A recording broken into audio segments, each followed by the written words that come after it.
Welcome back to my lecture series. This is R. Muthuminal, Assistant Professor at the Department of Agricultural Engineering from SNS College of Technology. Today we'll see the continuity of previous lecture series Ozone Layer that comes under the unit Earth's Climate System under the subject Climate Change and Adaptation for the students of final year 7th semester.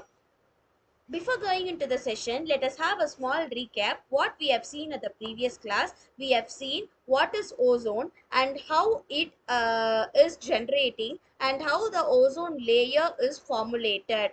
Along with the ozone layer formulation, I have also shown you where does the ozone layer occurs. Here I like to redefine again that oxygen molecules usually interact with the ultraviolet rays that hits on the stratosphere, and it is dissociating itself into atomic oxygen. When that happens, this atomic oxygen quickly combines with other oxygen molecules to form ozone. Okay, so today we'll see the continuity of ozone layer and its depletion.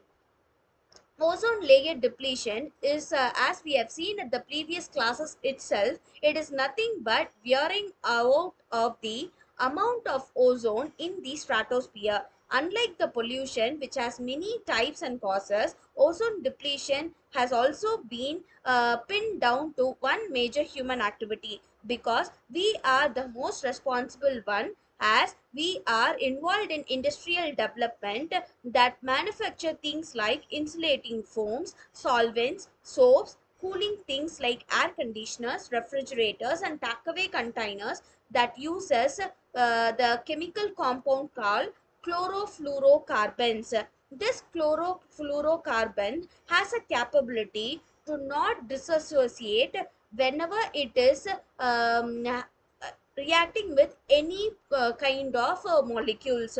So it directly reaches to the ozone layer without any dissociation, which will cause the ozone layer to deplete easily. As I have shown here, you guys can see the ozone layer will always be subjected to ultraviolet rays, which will be get absorbed at the top layer of ozone.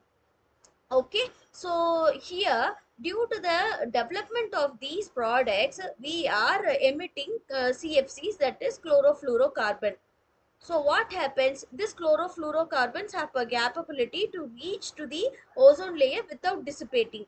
So if that's the case, this CFC goes directly and reaching the ozone layer, that causes a serious depletion of thickness of ozone layer, as I have shown here. So obviously it will enhance the hole that is going to happen in the near future within shorter period of time. This is how the ozone depletion has been gotten increased due to the activities that we have been doing throughout the years. Here, the depletion usually begins when the chlorofluorocarbons get into the stratosphere, and this ultraviolet radiation from the sun breaks up the CFCs and makes the harmful UV rays and CFCs and everything to deplete the thickness of ozone layer that is available at stratosphere. The ozone layer is usually caused due to the ozone depletion is usually caused due to breaking up action that releases the chlorine atoms. As I have shown here, as at the cycle, this chlorine atom react with ozone, starting a chemical cycle that destroys the good ozone in that area. And one chlorine atom can break apart more than 100,000 ozone molecules.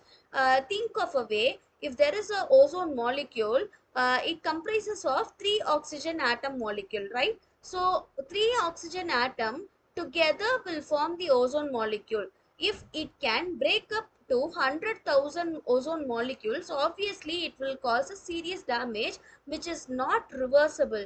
That is why the ozone layer has got depleted more and more at the forthcoming years. As also I have shown you how the ozone hole was there at the Antarctic region during the period of 2014.